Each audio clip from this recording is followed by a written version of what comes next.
بسم اللہ الرحمن الرحیم دوستو، میرا نام ڈاکٹر ابو عبداللہ ہے اور یہ اگلی کڑی ہے، لیکچر ہے تصوف پہ۔ تصوف بر صغیر میں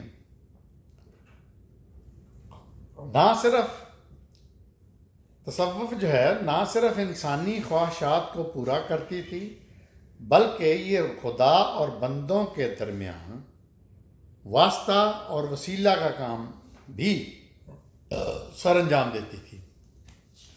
اس لیے ایسا معاشرہ جس میں لاتعداد اقتصادی اور سماجی مسائل ہوں، طرح طرح کی بیماریاں ہوں اور کوئی مؤثر علاج نہ مل رہا ہو، تو ایسی صورت میں لوگ ان غیر فطری طریقوں پر ایمان لے آتے ہیں۔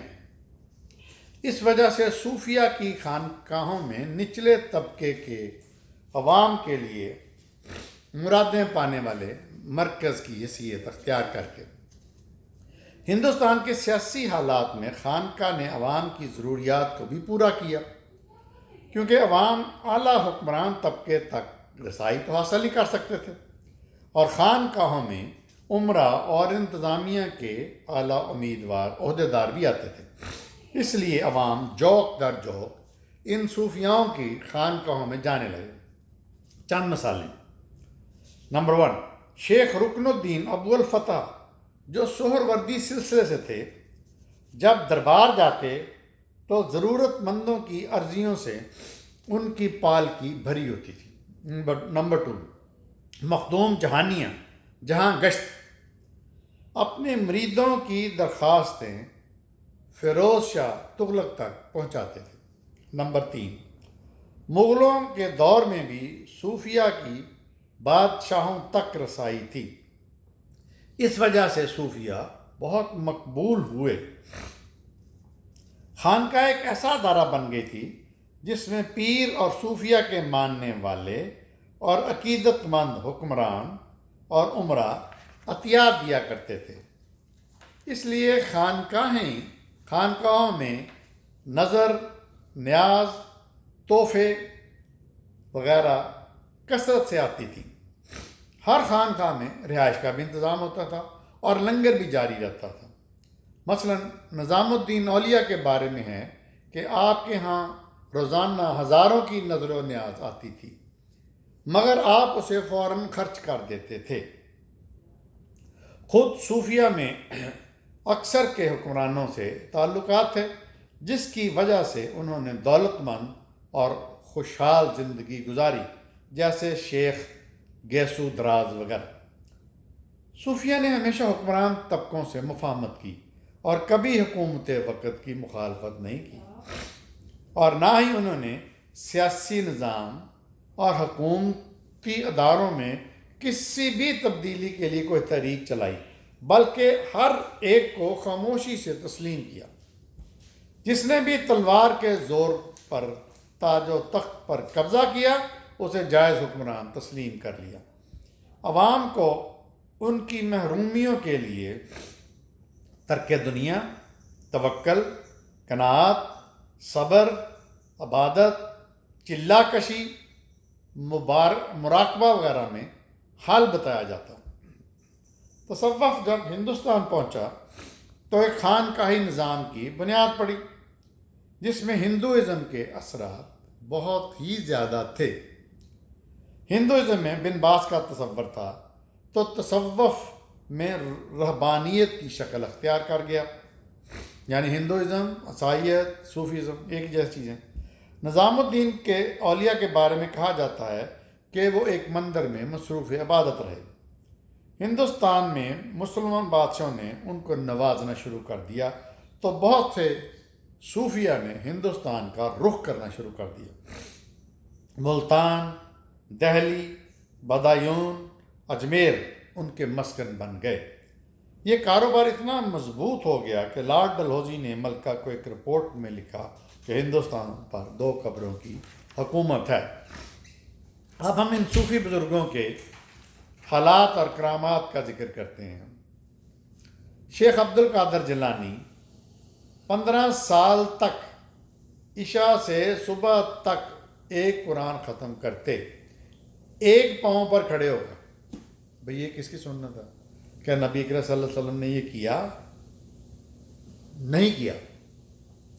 بقول ان کے خود 25 سال تک عراق کے جنگلوں میں تنہا پانی گھاس وغیرہ پر گزارا کیا۔ یہ کس کی سنت ہے؟ نبی اکرم صلی اللہ علیہ وسلم تو جہاد کرتے تھے، لوگوں کی تبلیغ کرتے تھے لوگوں میں، یہ جنگلوں میں کیا کر رہے تھے؟ بایزید بستامی ایک اور صوفی 30 سال تک شام کے جنگلوں میں ریاضت اور مجاہدے کرتے رہے۔ کیوں؟ یہ جنگلوں میں کیوں جاتے تھے؟ کون سے صحابی نبی اکرم صلی اللہ علیہ وسلم جنگلوں میں جاتے تھے؟ معین الدین چشتی 70 سال تک رات بھر نہ سوئے۔ قرآن کہتا ہے کہ بھئی رات کو میں نے نیند کے لیے بنایا، سونے کے لیے بنایا، آرام کے لیے بنایا، انسانی جسم تھک جاتا ہے۔ اور یہ صاحب معین الدین چشتی صاحب 70 سال تک کیوں نہیں سوئے؟ کون سی بیماری تھی ان کو؟ فرید شکرگن 40 سال تک کنویں میں بیٹھ کر چلہ کشی کرتے رہے۔ تو بھائی تم کنویں میں کیوں بیٹھے رہے؟ وہاں چلہ کشی کیوں کرتے رہے؟ انسانوں میں کیوں نہیں رہے؟ مسجدوں میں عبادت کیوں نہیں کی؟ جنید بغدادی 3 سال تک نماز عشاء پڑھنے کے بعد ایک پاؤں پر کھڑے ہو کر اللہ کا ورد کرتے رہے۔ یہ نبی کریم صلی اللہ علیہ وسلم نے کیا؟ کسی صحابی نے کیا آپ نے؟ خواجہ محمد چشتی نے کنویں میں الٹا لٹک کر عبادت کی۔ یہ ہندوؤں والی بات، یہ کام، یہ حرکتیں پٹھی سیدھی کون کرتے تھے؟ ہندو سادھو، ہندو لوگ۔ اب مزاروں کی آمدنی، ان لوگوں کے مزاروں کی آمدنی پہ ایک نظر۔ کشمیر کے مزاروں سے تقریباً 150 ملین روپے کی آمدنی ہوتی ہے۔ یہ علی اجویری المشہور داتا گنج بخش کے مزار کی آمدنی 25 کروڑ سالانہ ہے، اور جوتوں کا ٹھیکہ 2 کروڑ۔ پیر مکی دربار کی 48 لاکھ، میاں میر کی 10 لاکھ، مادھو لال کی 10 لاکھ، بی بی پاک دامن 31 لاکھ، شاہ رکن الدین دربار کی 25 لاکھ۔ تو دوستو، صوفیوں نے اسلام نہیں بلکہ شرک پھیلایا ہے، ہندو رسومات پھیلائی ہیں۔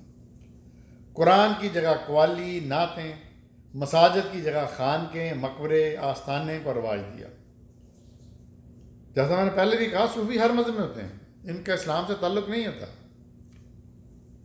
پہلے جو بتوں کے ساتھ کیا جاتا تھا وہی مقبرے مزاروں کے ساتھ ہونے لگا۔ کیا آپ کسی صوفی کیا آپ جانتے ہیں کہ کسی صوفی نے قرآن کا ترجمہ کیا ہو؟ بالکل نہیں۔ یا کسی صوفی نے حدیث کی تحقیق کر کے کوئی کتاب لکھی ہو، یا فقہ کی کتاب لکھی ہو؟ شاہ ولی اللہ محدث دہلوی نے پہلا فارسی اور اردو میں مکس ترجمہ کیا۔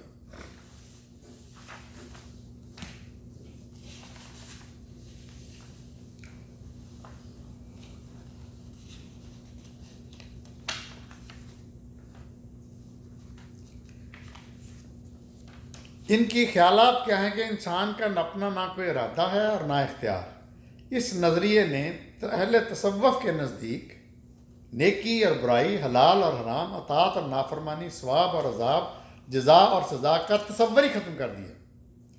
بقول نظام الدین اولیاء، قیامت کے دن حضرت معروف چرکی کو حکم ہوگا کہ وہ جنت میں چلو، وہ کہیں گے میں نہیں جاتا، میں نے تیری بہشت کے لیے عبادت نہیں کی۔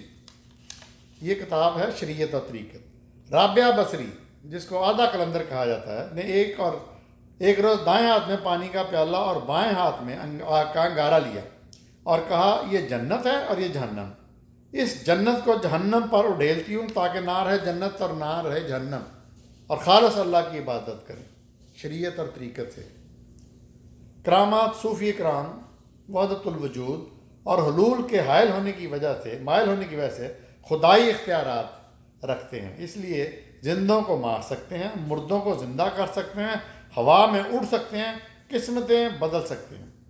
ملا شاہ قادری تمام عمر ان کو غسل جنابت اور احتلام کی حاجت نہ ہوئی، کیونکہ یہ دونوں نکاح اور نیند سے متعلق ہیں، اور ہم نہ نکاح کرتے ہیں نہ سوتے ہیں۔